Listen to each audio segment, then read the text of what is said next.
Hi friends, நான் உங்கள் சீனி பேசுகிறேன். இயேசு கிறிஸ்துவின் நாமத்தில் உங்களுக்கு என்னுடைய அன்பின் வாழ்த்துக்களை தெரிவித்துக் கொள்கிறேன். எல்லாரும் எப்படி இருக்கீங்களா? நல்லா இருக்கீங்களா? ஓகே, என்ற வேதவசனத்துக்கு போவதற்கு முன்னாடி நம்ம சேனல் இது வரைக்கும் சப்ஸ்கிரைப் பண்ணணும்னா பண்ணிக்கோங்க, பெல் பட்டனை கிளிக் பண்ணிக்கோங்க. வாங்க என்ற வேதவசனத்துக்குள்ளே போகலாம். ஸோ மார்க்கு சுவிசேஷ புத்தகம் 5வது அதிகாரம் 34வது வசனத்தில், மகளே உன் விசுவாசம் உன்னை ரட்சித்தது, நீ சமாதானத்திலே போய் உன் வேதனை நீங்கி சுகமாயிரு என்றார். So thy faith hath made thee whole. Go in peace and be whole of thy plague. ஆண்டவர் இன்னைக்கு உங்களை பார்த்துதான் சொல்கிறார், மகனே மகளே உன் விசுவாசம் உன்னை ரட்சித்தது, நீ சமாதானத்தோட போய் உன் வேதனை நீங்கி சுகமாயிரு அப்படின்னு ஆண்டவர் இன்னைக்கு உங்களை பார்த்து தாங்க சொல்றாரு. இது ஒரு காலத்துல ஒரு பைபிள்ல நடந்த ஒரு முக்கியமான சம்பவம். ஒரு பெண் மாதவிடா என்பது வரும். அதாவது அவங்களுக்கு பயங்கரமா அந்த உதிரை போக்கு இருக்கும் தருவாயில மருத்துவர்கிட்ட எல்லாம் போய் அவங்க என்ன பண்ணாங்க, செலவழிச்சு பார்த்தாங்க, எங்கெங்கயோ போய் செலவழிச்சு பார்த்தாங்க. ஆனா அவங்களுக்கு அந்த ப்ளீடிங் பிரச்சனை சரியாகவே இல்லைங்க. அவ்வளவு பலவீனமா இருந்த சமயத்துல தான் யாரோ சொல்றத அவங்க கேட்கிறாங்க. இப்படியா? இயேசு என்பவர் அற்புதம் செய்கிறவர், அவர் பாரபட்சம் இல்லை, இந்த மதமும் கிடையாது, அவர் உண்மையா விசுவாசித்து நீங்க அவர்கிட்ட போனா உங்களுக்கு என்ன கிடைக்கும்னா சுகம் கிடைக்கும், யாரோ சொல்றத கேட்டு அதை நம்பி சரி கடைசி இதை ட்ரை பண்ணலாமே அப்படின்னு அவங்க போய் ஏசப்பாக்கு ட்ரை பண்ண போயிருக்காங்க. ஏசப்பாவை சுற்றி பயங்கர கூட்டம் இருந்திருக்கு. அந்த சமயத்துல அவங்களால எந்திரிச்சு நடந்து போக முடியாது, சரிங்களா? ஸோ அவங்க தவந்து தான் போக முடியும். அப்படிப்பட்ட ஒரு காலகட்டத்துல அவங்க என்ன பண்ணிருக்காங்க, பயங்கர கூட்டமா இருக்கும்போது ஏசப்பா நிறைய அற்புதம் பண்ணார்ல. ஒரு என்னென்ன அற்புதம் செஞ்சிருக்காங்க தெரியுங்களா? குருடர் பார்வை அடைஞ்சிருக்கிறாங்க, செவிடர்களுடைய காதுகள் கேட்கப்பட்டிருக்கு, முடவர்கள் நடந்திருக்கிறாங்க, குஷ்டரோகிகளை சுகமாக்கப்பட்டிருக்கிறாங்க.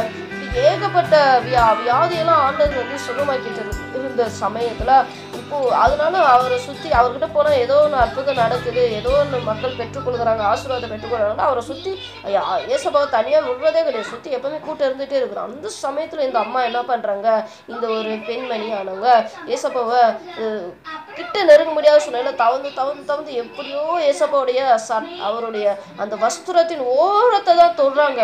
தொட்டோன்னு ஏசப்பாவுக்கு புரியுது அவர்கிட்ட ஏதோ ஒரு வல்லமை பாய்ந்து போகிறதுன்னு. அப்படி சொல்லணும் ஏசப்பா நிற்கிறாரு. நின்றுட்டு அப்போதான் ஆண்டவர் அந்த பெண்ணை பார்த்து சொல்கிறார், மகளே உன் விசுவாசம் உன்னை ரட்சித்தது, நீ சமாதானத்திலே போய் உன் வேதனை நீங்கி சுகமா இரு அப்படின்னு ஆண்டவர் அந்த பெண்ணை பார்த்து சொன்னார். அந்த பெண்ணுக்கு எத்தனை வருடம் இந்த பிரச்சனை தெரியுமா? கிட்டத்தட்ட 12 வருடமா இந்த பிரச்சனையை அங்க ஹீல் பண்ணிட்டு இருந்தாங்க, ரொம்ப கஷ்டப்பட்டுட்டு இருந்தாங்க. ஆனா ஆண்டவரை தேடி வந்து விடுதலையை அவர்கள் பெற்றுக்கொண்டார்கள். எதனால்? அவர்கள் இயேசுவை விசுவாசித்ததின் மூலமாக. அவருடைய வஸ்திரத்தின் ஓரத்தை தொட்டாயிலும் நான் விடுதலையை பெற்றுக்கொள்வேன் என்று அவ்வளவு தீவிரமா இயேசப்பாவை நம்பினாங்க. அப்படியானால் நீங்கள் இயேசுவின் இடத்துல விடுதலையை பெற்றுக்கொள்ள வேண்டுமானால் அவரை நீங்கள் நம்ப வேண்டும். அந்த நம்பிக்கை உங்களுக்கு விடுதலை தரும். நீங்க எத்தனை வருஷமா இது வரைக்கும் வேதனை பட்டுக்கிட்டு இருந்தீங்களோ அந்த பிரச்சனை எல்லாம் உங்களுக்கு சரியாக போகிறது, உங்களுக்கு விடுதலை கிடைக்க போகிறது. பிரியமானவர்களே, அப்படியானால் உங்களுக்கு ஆண்டவர் செய்வது நிச்சயம் அல்லவா? நீங்கள் செய்ய வேண்டிய ஒரே காரியம் நீங்கள் இயேசுவை விசுவாசிக்க வேண்டும். அவர்கிட்ட போனா அற்புதம் நடக்குன்னு நீங்க நம்பணுங்க, சந்தேகப்படக்கூடாது. இதுவரைக்கும் நீங்க எவ்வளவு பணங்கள்லாம் செலவு பண்ணி உங்களுக்கு வியாதி உங்களுடைய பிரச்சனை சரியாகலையா, ஏசப்பா கிட்ட போங்க, அவரை நம்புங்க. அவர்கிட்ட பணம் செலவு பண்றது அவசியம் இல்லைங்க. அவரை நீங்க நம்புனா போதும், அந்த நம்பிக்கை உங்களுக்கு சுகத்தை கொண்டு வருமாம்.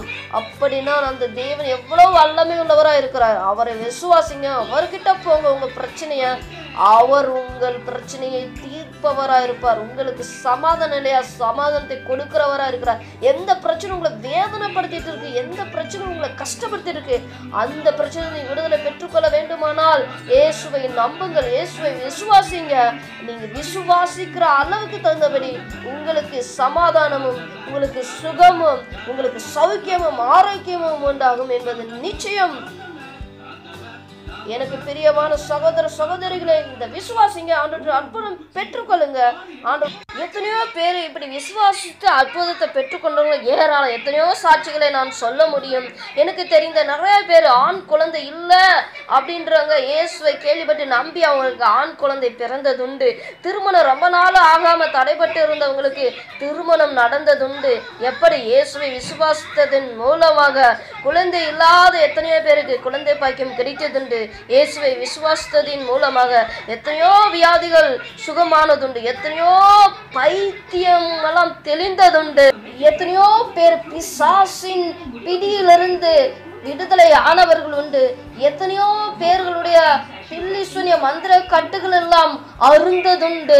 இயேசுவை விசுவாசித்ததன் மூலமாய் அநேகர் ஏராளமான ஆசீர்வாதத்தை பெற்றுக்கொண்டு இருக்கின்றனர். எத்தனையோ பேர் பிசினஸ்ல லாஸ் ஆனவங்களாம் இயேசுவை நம்பினதுனால அதே அந்த நஷ்டமானதை லாபமாக பெற்று முன்னேற்றத்தையும் ஆசீர்வாதத்தையும் பெற்றவர்கள் ஏராளம். வீடு இல்லாதவங்க இயேசுவை நம்பினால வீடை, சொந்த வீடை கட்டினவர்கள் ஏராளம். பிரியமானவர்களே, அப்படியே சப்பாவை நம்பின அத்தனை பேர்களும் அற்புதங்களை பெற்றுக்கொண்டார்கள். பிரியமானவர்களை, நம்பி அற்புதத்தை பெற்றுக்கொள்ளுங்க. இதுக்கு எந்த பைசாவும் செலவு கிடையாது. எல்லாம் உங்களுக்கு ஆண்டவர் இலவசமாய் தருகிறார். உங்களை ஆசீர்வதிக்கிட்டு இந்த வசனத்தின் மூலமாக. நன்றி.